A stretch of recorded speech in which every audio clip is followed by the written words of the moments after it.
Welcome to learn IQ. আজকে যে টপিকটি এখানে তোমরা দেখছো সেটা হচ্ছে আরবিআই নিয়ে। তো আমি ইকোনমি নিয়ে কিছু ক্লাস নিয়ে আসছি তোমাদের আসন্ন প্রত্যেকটা পরীক্ষায়, কিন্তু এটা খুবই গুরুত্বপূর্ণ একটি টপিক। তো এখানে কারেন্ট ডেটাও থাকবে, হ্যাঁ, এবং তার সঙ্গে তোমরা বিশেষ কিছু জিনিস কিন্তু জানতে পারবে যেগুলো তোমাদের পরীক্ষায় কিন্তু বারবার রিপিটেড ভাবে এসেছে। তো আজকে টপিকটা হচ্ছে আরবিআই নিয়ে। তো এখান থেকে তোমরা কোনো না কোনো পরীক্ষায় ২ টো ৩ টে ৫ টা মতো প্রশ্ন পাবেই পাবে। ঠিক আছে? তো দেখো ক্লাসটা, তোমাদের আশা করি ভালো লাগবে। তোমরা ভিডিওটি ভালো লাগলে অবশ্যই লাইক করো এবং আমার চ্যানেলটিকে সাবস্ক্রাইব করে আমার পাশে থেকো। আরবিআই ফুল ফর্ম আমরা সবাই জানি, রিজার্ভ ব্যাংক অফ ইন্ডিয়া। প্রতিষ্ঠা হয়েছিল ১৯৩৫ সালে 1 এপ্রিল। ঠিক আছে? প্রতিষ্ঠার আইন আরবিআই অ্যাক্ট ১৯৩৪। এটা একটু আলাদা, আমরা হয়তো অনেকেই জানি না। জেনে নাও, আরবিআই অ্যাক্ট ১৯৩৪ সালে কিন্তু এই প্রতিষ্ঠার আইনটা তৈরি হয়েছিল।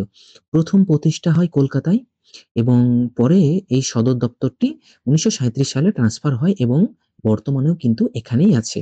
তাহলে অনেকে প্রশ্ন করতে পারে যে আ কোথায় এখন আরবিআই সদর দপ্তর? সেটা হচ্ছে মুম্বাই। তো আরবিআই মালিকানা মানে এই বিষয়টা হচ্ছে ন্যাশনালাইজেস হয়েছিল। তো ন্যাশনালাইজেশন বা রাষ্ট্রায়ত্ত কবে হয়? ১৯৪৯ সালে। এটা কিন্তু অনেক এক্সামে বারবার এসেছে। এই হচ্ছে আরবিআই বিশেষ কি পয়েন্ট, যেটা তোমাদের না জানলেই কিন্তু নয়। ঠিক আছে? এবার দেখো বর্তমানে এই আরবিআই পদে কে আছেন। ঠিক আছে? তো এখানে আমি একটু কালারটা চেঞ্জ করে নিই। তো আরবিআই এর প্রধান কে হয়? আমাদের গভর্নর, মানে রিজার্ভ ব্যাংকের গভর্নর, যার শাইন টাকার উপর থাকে। বর্তমান গভর্নর কে আছেন? সঞ্জয় মালহোত্রা। তো এই সঞ্জয় মালহোত্রা বর্তমানে গভর্নর। এটা নিয়ে কিন্তু পরীক্ষায় কোশ্চেন আসবেই এবং ইনি কিন্তু 26th গভর্নর। এটা কিন্তু মনে রেখো, 26th গভর্নর। ঠিক আছে? আর এই গভর্নরের পদমেয়াদ ৩ বছর। আমরা অনেকেই হয়তো জানি না।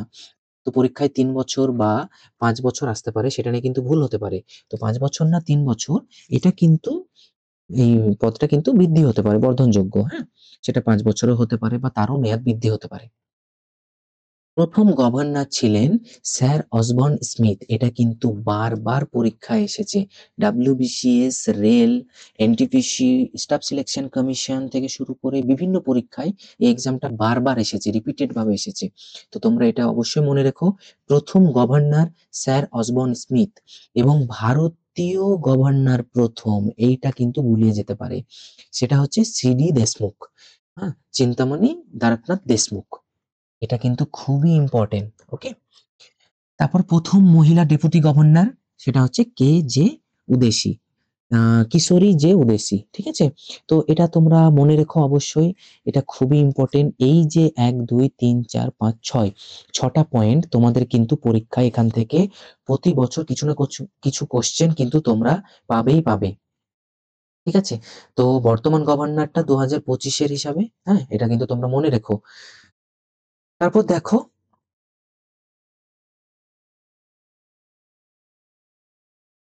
এই আরবিআই এর কাজ। তো আমরা আরবিআই এর কাজ তো জানি, কিন্তু একটু ভালো করে জানলে আমাদের আরো বেসটা ক্লিয়ার হবে। সেটা হচ্ছে আরবিআই এর কাজ দেশের মুদ্রানীতি পরিচালনা করা। ঠিক আছে? তো দেশের মুদ্রানীতি বলতে গেলে আমরা সামনে গিয়ে পড়বো যে বিভিন্ন ব্যাংক রেট থেকে শুরু করে বিভিন্ন বিষয়গুলো, যেগুলোকে কিন্তু কন্ট্রোল করে আরবিআই। মুদ্রা ছাপা ও বিতরণ। ব্যাংকগুলোর নিয়ন্ত্রক সংস্থা, বিভিন্ন সংস্থার মাধ্যমে ব্যাংকগুলোকে কিন্তু নিয়ন্ত্রণ করা হয়। ঠিক আছে? নিয়ন্ত্রণ করা হয়। বৈদেশিক মুদ্রা। এই যে আইআরডিআই আছে, লোনের ক্ষেত্রে বিভিন্ন সংস্থা আছে, ইন্স্যুরেন্সের ক্ষেত্রে, ঠিক আছে? এসিবিআই, সেবি, এই সমস্ত সংস্থাগুলো দ্বারা কিন্তু কন্ট্রোল করা হয় অনেক কিছু। বৈদেশিক মুদ্রা, ফরেন এক্সচেঞ্জ, হ্যাঁ? এটারই হচ্ছে সংক্ষেপে ফরেন এক্সচেঞ্জ।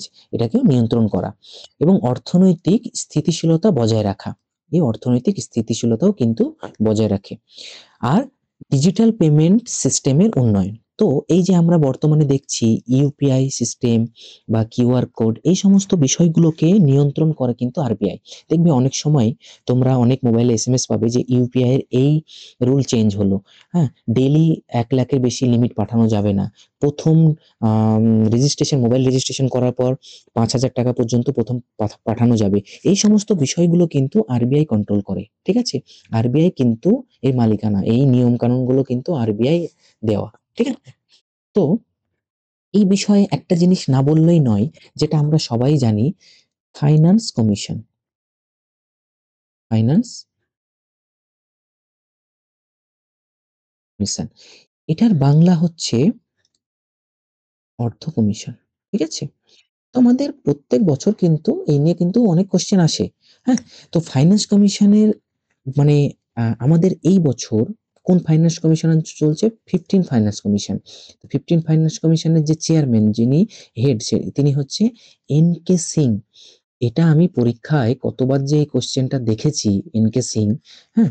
তো এটা কিন্তু তোমরা মনে রেখো এবং বর্তমানে ২০২৬ সাল থেকে ২০২৬ সাল থেকে কিন্তু 16 ফাইন্যান্স কমিশন হবে এবং এই 16 ফাইন্যান্স কমিশনের হেড থাকবেন অরবিন্দ পাঙ্গারিয়া।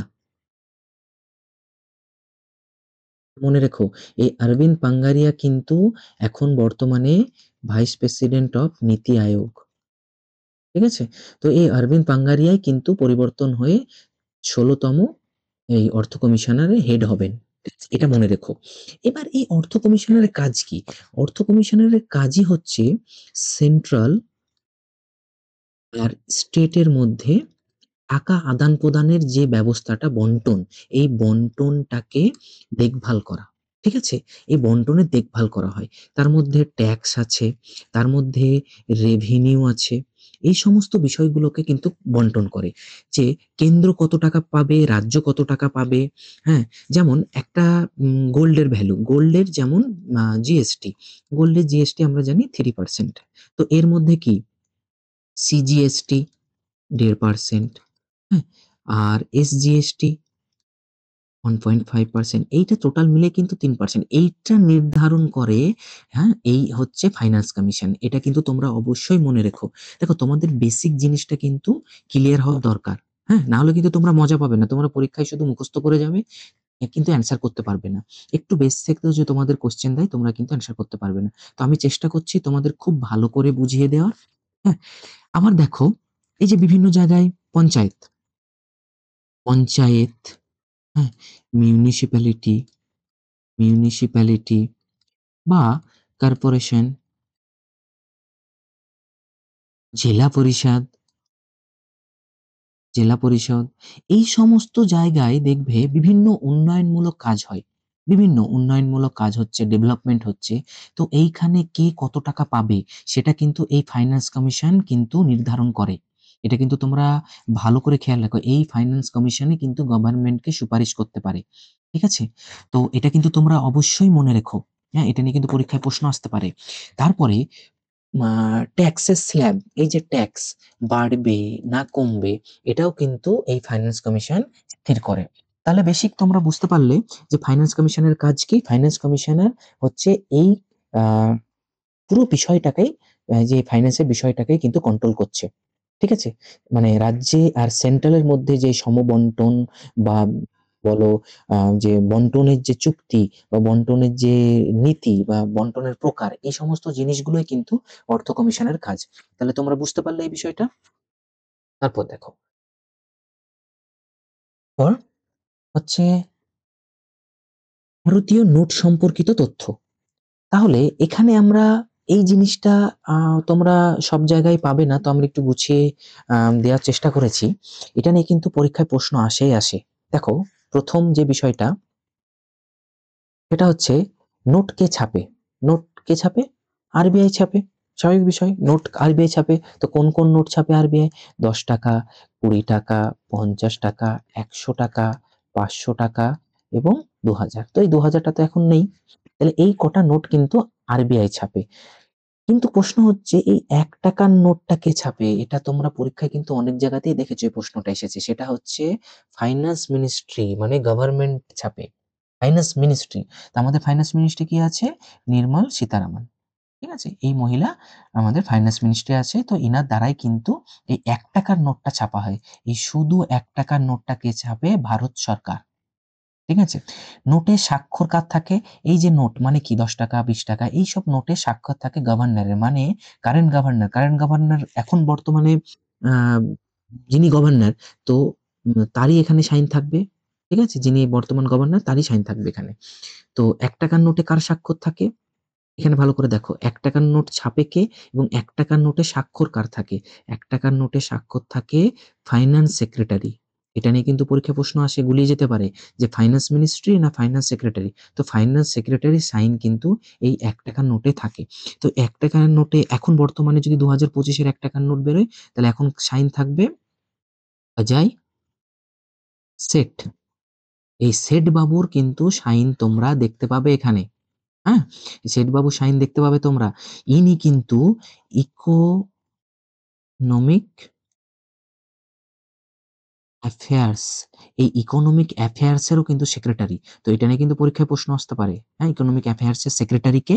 তো এই অজয় শেঠই হচ্ছে তোমাদের ইকোনমিক অ্যাফেয়ার্স এরও সেক্রেটারি। তারপর দেখো মুদ্রা মুদ্রণ মানে এই কয়েনটাকে কে মুদ্রণ করে? কারা? সেটা হচ্ছে ইন্ডিয়ান গভর্নমেন্ট, ভারত সরকার। হ্যাঁ? এটা নিয়েও পরীক্ষায় প্রশ্ন আসে।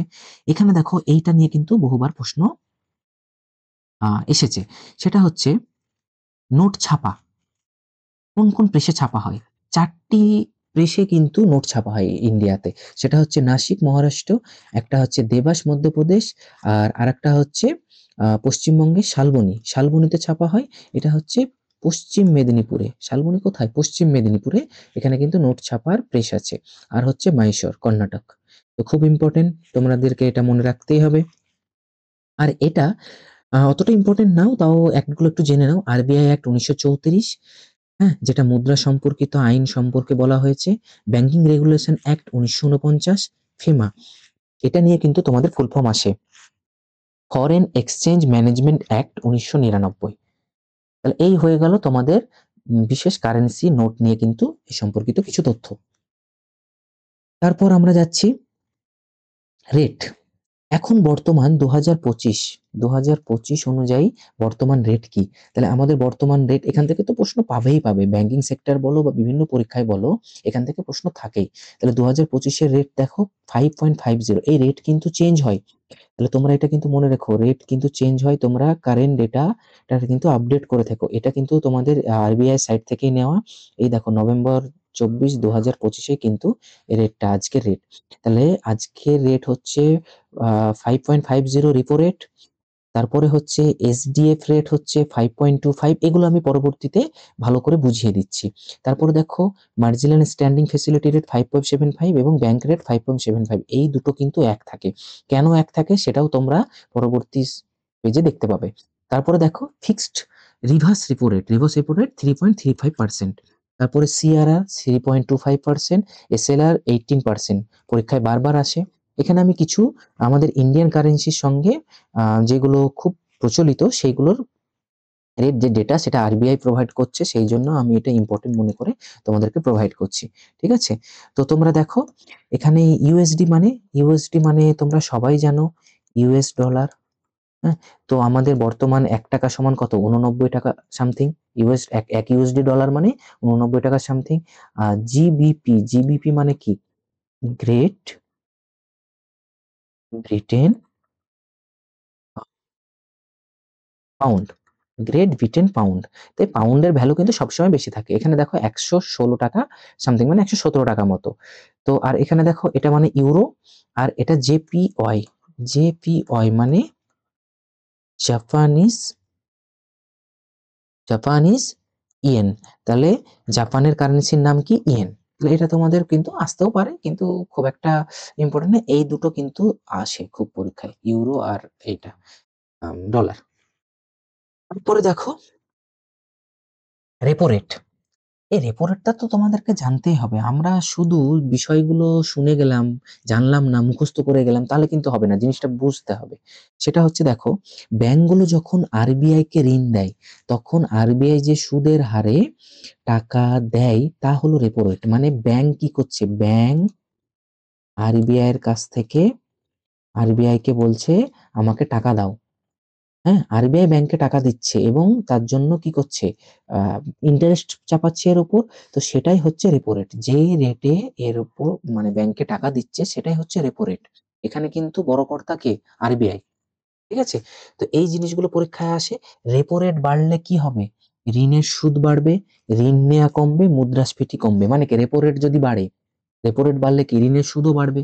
ঋণের সুদ দেয়া বাড়লে, সুদ যদি বাড়ে তাহলে ব্যাংক কি করবে, মানে ঋণও কম নেবে, তাহলে মুদ্রাস্ফীতিও কিন্তু কমবে।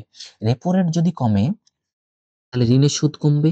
ঋণের সুদ যখনই কমবে তাহলে বাজারে টাকা চলাচল বাড়বে। ঋণের সুদ কমলে কি আরবিআই এর কাছ থেকে তো ব্যাংক হুড়িয়ে টাকা নেবে। বলবে আমাকে আরো টাকা দাও। আমাদের মার্কেটে আরো টাকার ডিমান্ড তৈরি হয়েছে। তখন কি অর্থনীতি চাঙ্গা হবে। যেখানে বাজারে বিক্রি হচ্ছে না, লোকের কাছে হাতে টাকাও আসছে, ব্যাংকও কি করছে, তোমার কেনার টাকা নেই, তুমি লোন নাও, পরে শোধ করবে আস্তে, আস্তে। তো এই বিষয়টা কিন্তু তৈরি হয়ে যাচ্ছে। তাহলে কি অর্থনৈতিক ব্যবস্থাটা একটু চাঙ্গা হচ্ছে। কিন্তু ভাইস ভার্সা পরবর্তীতে ক্ষতি হয়। কিন্তু প্রাথমিকভাবে এই অর্থনৈতিক বিষয়টা কিন্তু চাঙ্গা হচ্ছে। তাহলে এই দুটো জিনিস কিন্তু তোমাদেরকে জানতে হবে। তারপর রিভার্স রেপো। রিভার্স মানে কি? এটা মানে বিপরীত। হ্যাঁ? ব্যাংক কি করছে? এবার ব্যাংক হচ্ছে বলছে যে দাঁড়া, তুই আমাকে টাকা দিচ্ছিস তো আমিও তোকে টাকা দেব। হ্যাঁ? তো কিভাবে টাকা দেব? আরবিআই তো দরকার নেই। কিন্তু কিভাবে দেবে? ব্যাংক যখন আরবিআই কে টাকা দেয় তখন আরবিআই যে সুদ প্রদান করে তাকে রিভার্স রেপো রেট বলা হয়। অনেক ক্ষেত্রে আরবিআই এরও কিন্তু টাকার দরকার হয়। গভর্নমেন্টের অনেক কিছু সিস্টেমের কারণে, হ্যাঁ, ফাইন্যান্স যে সিস্টেম আছে পলিসি, তার কারণে কিন্তু অনেক সময় আরবিআই কে ব্যাংকের কাছ থেকে টাকা নিতে হয়। তাহলে বা মুদ্রাস্ফীতি কন্ট্রোল করতে গেলে বা অনেক কিছু বিষয়ের জন্য ব্যাংকে কিন্তু টাকা নিতে হয়। আরবিআই কে ব্যাংকের কাছ থেকে নিতে হয়। তখন ব্যাংক বলছে তুই আমাকে সুদ নিয়েছিস সেইভাবে, আমিও তোকে সুদ চাপাবো। তাহলে ও যে সুদ প্রদান করছে ব্যাংক, হ্যাঁ, তো এইখানে ব্যাংক কিন্তু বড় কর্তা। ও রিভার্স রেপো রেট, এই রেটের হারে কিন্তু আরবিআই কে সুদ প্রদান করে টাকা দিচ্ছে। ঠিক আছে? তো রিভার্স রেপো রেট বাড়লে ব্যাংক আরবিআই তে বেশি টাকা রাখে। এবার দেখো আরবিআই কিন্তু অফার দেবে। ঠিক আছে? যখন মুদ্রাস্ফীতি ঘটবে বা দেখছে যে এরকম টালমাটাল অবস্থা, হ্যাঁ, তোমাকে বাজার থেকে টাকাটা তুলে নিতে হবে। তখন ব্যাংক আরবিআই ব্যাংকদেরকে অফার দেবে যে তোমাকে আমি সুদটা কম নিচ্ছি, তুমি ঠিক টাকা আমাকে বেশি করে দাও। তখন ব্যাংক আরবিআই থেকে কি করবে? বেশি করে টাকা রাখবে। তখন ওখান থেকে আমি সুদ পাচ্ছি, ভালো টাকা পাচ্ছি। তাহলে আমার গেইন হচ্ছে। তখন কিন্তু বাজারে টাকা কমবে। বাজারে টাকা কমবে মানে কি? ব্যাংক তখন কি বাজারে লোন প্রোভাইড কমিয়ে দেবে। ও দেখছে যে আমার এখানে টাকাটা বন্ধ করে আরবিআই রাখলে এবার বেশি ফায়দা। তারপরে দেখো রিভার্স রেপো রেট কমলে ব্যাংক বেশি ঋণ দেয়। ব্যাংক বেশি ঋণ দেয়। যখনই রেট কমবে ব্যাংক বলবে যে তাহলে তোর কাছে টাকা রেখে আমার লাভ নেই। সাধারণ পাবলিকের কাছে আমি টাকা দিই, ঋণ দিই, তাহলে আমার মুনাফাটা বাড়বে। তখন কি বাজারে তরলতা বাড়বে। তরলতা মানে কি? এখানে তরলতা মানে হচ্ছে লিকুইডিটি। লিকুই লিকুইডিটি। হ্যাঁ, এই লিকুইডিটি টার্মটা তোমরা অনেক জায়গাতেই পাবে। তো এই তরলতাটা বাড়বে। লিকুইডিটি মানে কি? বাজারে ধরো যত টাকা চলাচল করে, মানে মানুষের হাতে ও ব্যাংকে যত বেশি টাকা চলাচল করে তখনই সেটাকে বলা হয় লিকুইডিটি। এবং এক্সেস লিকুইডিটি মানে কি? এটাও একটু জেনে রাখো। এক্সেস লিকুইডিটি, এক্সেস মানে বেশি। যখন এক্সেস মানে মানুষের কাছে টাকা প্রচুর বৃদ্ধি পাবে, অনেক টাকা বাড়বে, বাজারে টাকা প্রচুর চলাচল করবে। একটা মার্কেটও একদম দারুণ জমজমাট মার্কেট। এবং পণ্যের চাহিদা বাড়বে। পণ্য মানে এখানে পণ্য না, কিন্তু পণ্যের চাহিদা মানে জিনিসপত্রের চাহিদা বাড়বে। হ্যাঁ, জিনিসপত্রের চাহিদা বাড়বে, দামও বাড়বে। দামও কি করবে? জিনিসপত্রের বাড়বে। চাহিদা বাড়লে কি মুনাফা লাভের জন্য দামও বাড়িয়ে দিবে মার্কেটে। হ্যাঁ, তো দেখবে কোনো সময় আহ রোজার সময়, মানে মুসলিমদের যে একটা মানে ঈদের আগে যে একটা রোজা হয়, যে একটা উৎসব হয়, সেখানে দেখবে তরমুজের বাজারে প্রচন্ড দাম হয়। নরমাল সময় 20 টাকা কিলো, কিন্তু সেই সময় দেখবে 30 টাকা, 40 টাকা, 50 টাকা কিলো, এরকম রেটে চলে। বাংলাদেশে কিন্তু এটা বিশাল হারে বাড়ে। হ্যাঁ, একটা তরমুজ 700-800 টাকাতেও বিক্রি হয়। তো তখন কি পণ্যের চাহিদা বাড়ছে, দামও বাড়ছে সেই অনুযায়ী।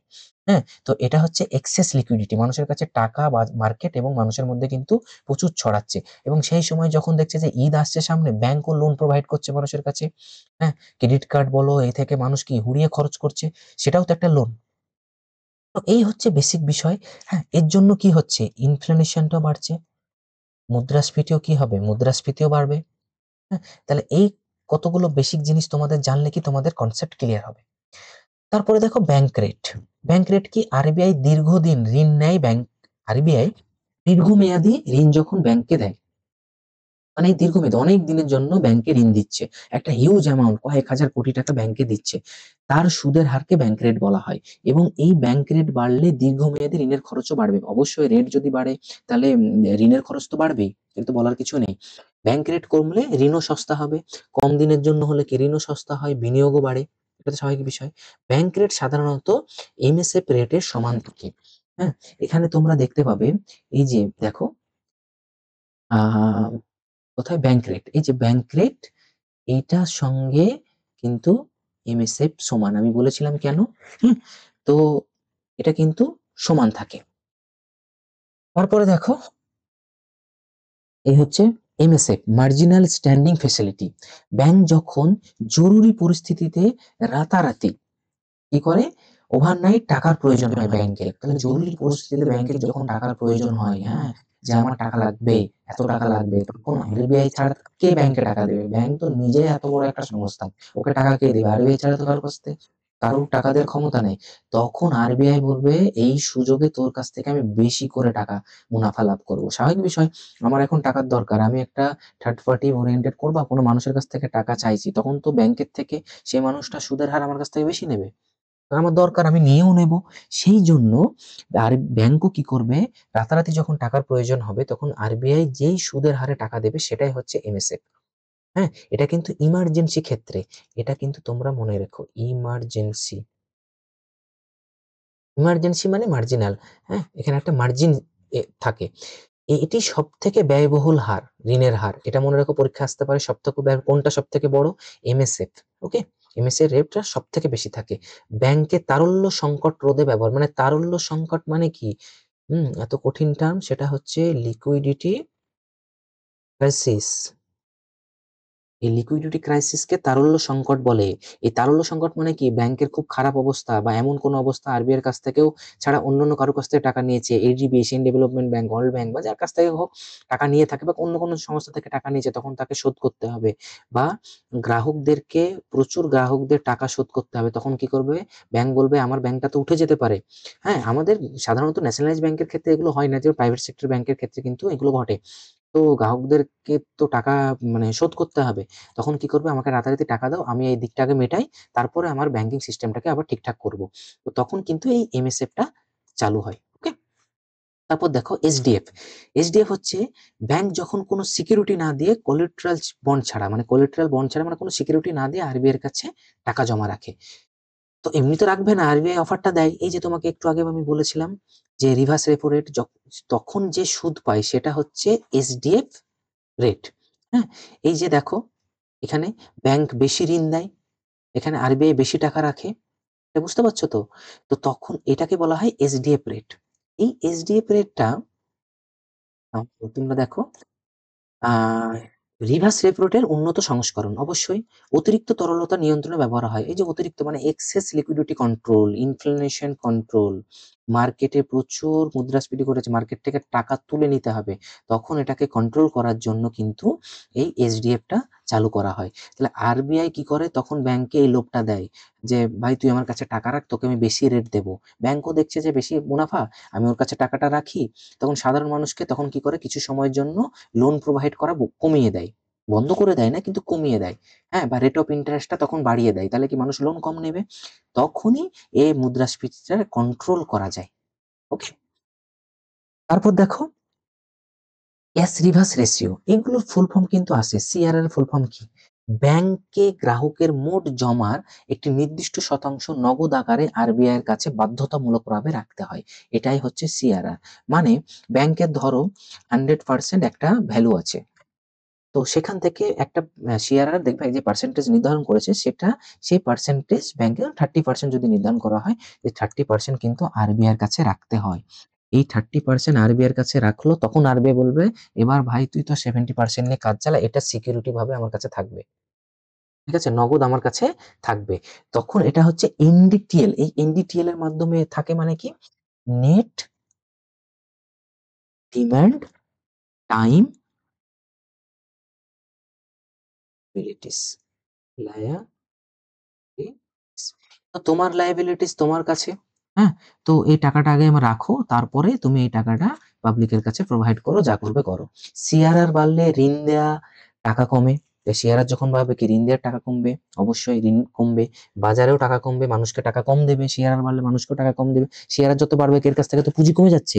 যখন 30 থেকে 40% হয়ে যাবে, তখন কি 100% থেকে কি এটা 60% এসে দাঁড়াবে, 70 থেকে 60 এসে দাঁড়াবে। তো 70 থেকে যখন 60 এসে দাঁড়াবে, ব্যাংক বলবে কি আমার কাছে তো এমনি টাকা কমে গেছে, আমিও কি করবো রেট অফ ইন্টারেস্টটা বাড়িয়ে দিই। তখন মানুষের মধ্যে কি ইন্টারেস্টটাও মানে ইন্টারেস্ট বেশি হচ্ছে, তখন মানুষ বলবে আমি টাকা এত নেব না, থাক আমার এখন প্রয়োজন নেই, বা আমি দুদিন পরেই নেব। এইভাবে এই ঋণ দেয়া তো বন্ধ করে দেয় না, কমিয়ে দেয়। কিভাবে কমিয়ে দেয়? রেট অফ ইন্টারেস্ট বাড়িয়ে দেয় ব্যাংক। এভাবে তো বাড়াতে পারে না। সিআরআর যদি বাড়ে, হ্যাঁ? ঋণ দেয়া তো তখন কমে যায়। তখনই এটা বাড়ে। সিআরআর কমলে ঋণ দেওয়াটাও বাড়ে, বাজারে টাকা বাড়ে। যেই সিআরআর কমে যাবে ব্যাংক বলবে তখন এবার ঋণ বেশি করে দিচ্ছি। তখন মার্কেটে টাকাটাও বেড়ে যাচ্ছে। মানুষের কাছে টাকা, একটা ব্যবসা করতে গেলে কি মানুষের কাছে টাকার দরকার হয়। তখন ব্যাংকের কাছে কি লোন চায়। ধরো ৳৫,০০,০০০ লোনের দরকার ব্যবসা করার জন্য। তখন শেয়ার যদি বেশি থাকে, ও ৳৫,০০,০০০ য় দেখছে 10% এ ৳৫,০০,০০০ পাওয়ার কথা, কিন্তু সেটা 16% হয়ে গেছে। তখন কি ও সেটা নেবে না। তখন বলে ৫,০০,০০০ এর জায়গায় আমাকে ২,০০,০০০ দাও। তাহলে কি মার্কেটে টাকাটা তো কমে গেল। কিন্তু যখনই শেয়ার আর কমে, তখন কি ২,০০,০০০ এর জায়গায় ৫,০০,০০০ এর জায়গায় দেখছে যে আরে ১০ এর জায়গায় ৯ হয়ে গেছে। আরে ৫ এর জায়গায় আমি ৭ নিয়ে নিই। যে বিষয়গুলো বুঝতে পারলে? এই কনসেপ্ট গুলো তোমাদের কিন্তু একটু ক্লিয়ার থাকতে হবে। তারপরে দেখো স্ট্যাচুটরি লিকুইডিটি রেশিও। এই এসএলআর ব্যাংকে গ্রাহকের মোট জমার নির্দিষ্ট শতাংশ নিজস্ব রিজার্ভে রেখে দিতে হয়। তবে সেটা নগদ টাকাতে হতে পারে, সোনা বা সরকারি সিকিউরিটি ডিপোজিট মানে কোনো বন্ডের মাধ্যমে সেটা কিন্তু রাখতে পারে। এই এসএলআর বাড়লে ব্যাংক কম ঋণ দেয়, মুদ্রাস্ফীতিও কমে। এই মুদ্রাস্ফীতিও তখন কমে এসএলআর যত বাড়বে। এসএলআর কমে ঋণের প্রবাহ বাড়বে, অর্থনীতি বৃদ্ধি পাবে। ঋণের প্রবাহ বাড়বে, এসএলআর কমছে, তখন কি হচ্ছে? ক্রেডিট কার্ড দেখবে, ক্রেডিট কার্ড এখন ঝুড়িতে দিয়ে বেড়াচ্ছে। আগে কি হতো? মিনিমাম একটা ইনকাম রিকোয়ার্ড হতো, অনেক কিছু ব্যাপার থাকতো, ফিক্সড পার্মানেন্ট ইনকাম ছাড়া ক্রেডিট কার্ড দিত না। কিন্তু এখন ক্রেডিট কার্ড প্রত্যেকের কাছে ৫ টা ১০ টা করে ক্রেডিট কার্ড আছে। তাহলে এই বিষয়গুলো কি এসএলআর যত কমবে তত কিন্তু ক্রেডিট কার্ডটা বেশি সাপ্লাই হচ্ছে। তাহলে এতে কি অর্থনীতি বৃদ্ধি পায়? ক্ষতি তো হচ্ছেই অবশ্যই। কিন্তু অর্থনীতি তো বৃদ্ধি পাচ্ছে। মার্কেটে কি Flipkart, Amazon এ কেনাবেচাটাও বেশি হচ্ছে। অর্থনীতি তো বৃদ্ধি পাচ্ছে। ইকোনমি ব্যবস্থাটা কি আ ক্যাপিটালটাও বাড়ছে। এই হচ্ছে আ তোমাদের বেসিক কিছু কি পয়েন্ট, যেগুলো তোমাদের জানলে কি তোমাদের এই বেস কনসেপ্ট ক্লিয়ার থাকলে তোমরা পরীক্ষায় বিভিন্নভাবে যেভাবেই ঘুরিয়ে প্রশ্ন আসুক না কেন, তোমরা কিন্তু তার অ্যান্সার দিতে পারবে। তো আশা করি তোমাদের পুরো ভিডিওটা ভালো লেগেছে। তো এই হচ্ছে আমার চ্যানেল। তো এই চ্যানেলটিকে তোমরা প্লিজ সাবস্ক্রাইব করো, এবং ভিডিওটি ভালো লাগলে তোমরা অবশ্যই লাইক করো। তোমরা শুধু ভিডিওটি দেখে বেরিয়ে যেও না, অবশ্যই লাইক করো, সাবস্ক্রাইব করো এবং বন্ধুদের সঙ্গে শেয়ার করো। এই হচ্ছে আমার টেলিগ্রাম গ্রুপ। আমি ডেসক্রিপশন বক্সে লিংকও দিয়ে দেব। তোমরা ওখানে এড হয়ে যেও। ওখানে কিন্তু আমি পিডিএফ প্রোভাইড করে দেব, এবং লেটেস্ট বহু নিউজ কিন্তু ওখানে আমি আপডেট করতে থাকবো। ঠিক আছে? Thank you. দেখা হচ্ছে আগামী ভিডিওতে।